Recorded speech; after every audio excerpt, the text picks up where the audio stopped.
Nakakatuwang isipin na may isang tulay na naman ang malapit ng buksan na tinatayang aabot sa 32 kilometers ang haba.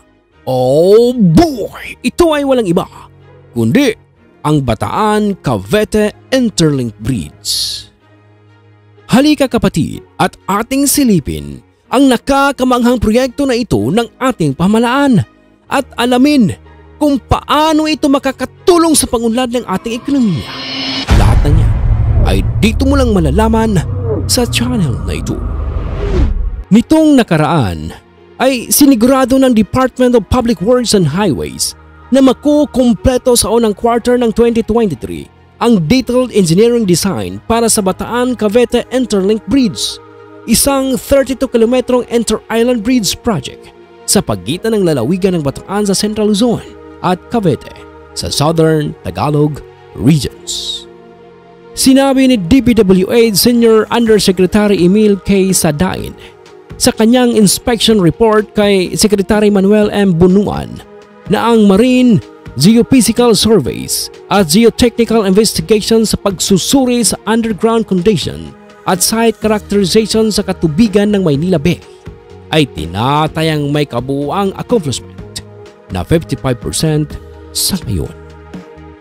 Bagamat malayo-layo pa bago mapakinabangan ng taong bayan ang proyektong ito, ang malaking progreso na ginagawa ng DPWH at ng pangkat ng CED Consultants kamakailan ay isang manifestation ng pangako ng gobyerno na mabilis na subaybayan ang pagpapatupad nito.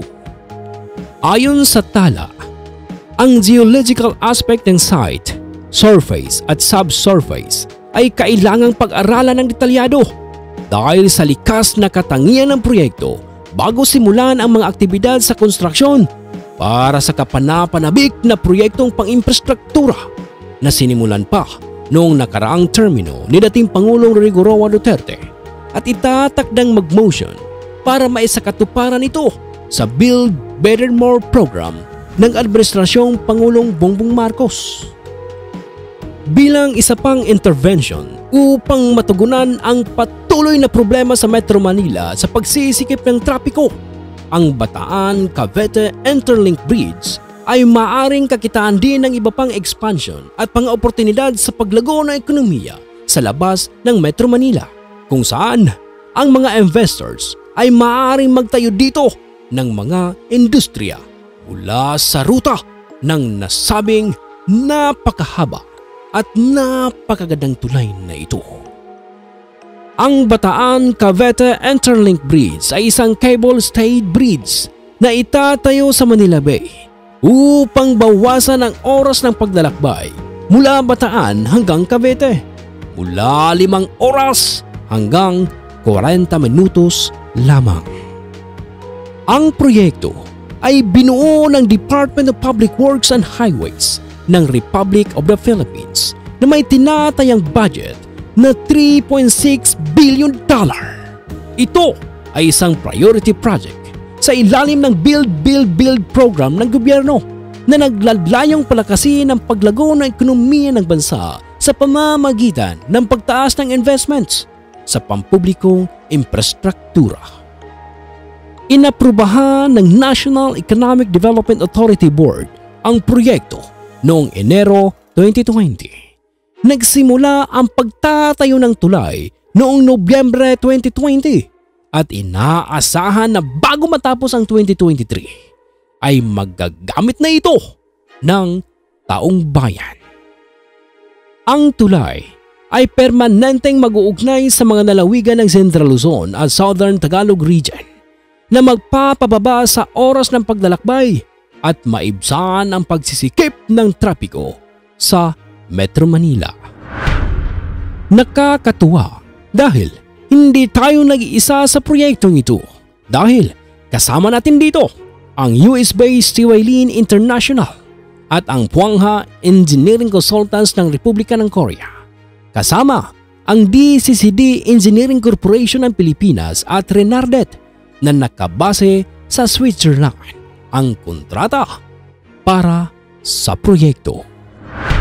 Pumirma ang DPWH ng $59 million deal sa mga kontraktor para sa detalyadong disenyo ng engineering ng proyekto ng tulay noong October 2020.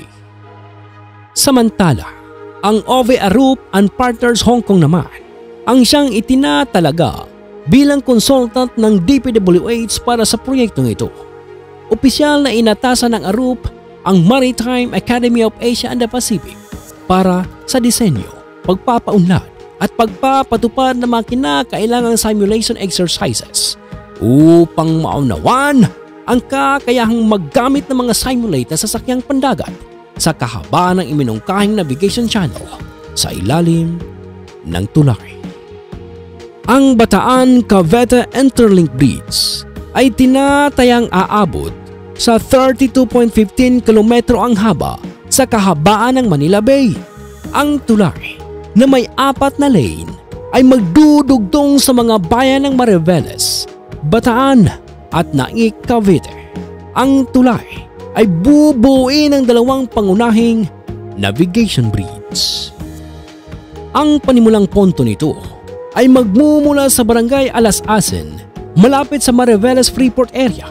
Pagkatapos ay magtatayo rin dito ng 2 cable-stayed bridges na tinatawag na North Channel Bridge 400 meters at South Channel Bridge 900 meters bago magwakas sa barangay Timalan, Balsahan, Naik, Cavite na ang Marine Bridge ay itinayo di umano sa tubig sa lalim na 50 meters sa katubigan.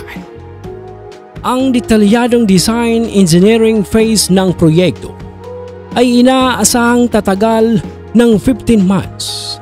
Ang tulay ay kailangang may sapat na taas upang makadaan ang malalaking barko sa ilalim nito dahil ang Manila Bay ay isang major road shipping na accommodated ng Port of Manila.